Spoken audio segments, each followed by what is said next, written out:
It is my pleasure to introduce a member of the Korean women's Olympic ice hockey team, and even more impressive perhaps, a former rec league teammate of mine in New York City, Caroline Park, joining us from Pyeongchang. Parky, it's so good to see you. Awesome to talk to you. What a ride this has been. Can you really sum up what these last few weeks have been like for you in Pyeongchang? It's just been crazy. The whole experience has been surreal. I never really thought that my dream of playing at the Olympics would come true, and being able to play for the host country and in front of the home crowds it was just an amazing experience. North and South Korea combined as one team. Now, it's no question these countries do not get along politically, but what was it like to compete alongside the North Koreans? When you're on the ice, does all that political tension just kind of go away, or what happens?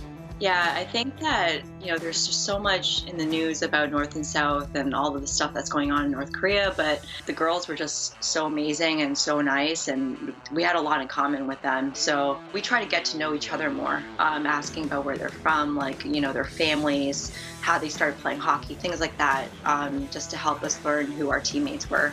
Unfortunately, you guys did not win a game in this tournament, but what are some of the biggest takeaways for you that you'll bring from these games with you back to the States?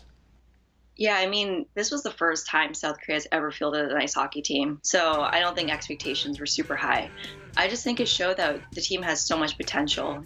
Basically, the development of the program has grown exponentially over the last 4 years to prepare for the games. And can you imagine what could happen now if we have more young girls playing ice hockey? Maybe in the next 4 years, you'll see this team again. That's what I was going to say. 2022, is it on the radar or what? Yeah, definitely. I think that, from the locker room and after the last game, girls were just like, all right, well, now it's time to start getting ready for, Beijing. Good for you. Now, as I mentioned before, you're not just a member of the Korean Olympic team. You were also a member of the Manhattan Mad Bombers, a team we both played for back in New York. And Parky, be honest with me here, how influential was I personally to your hockey career?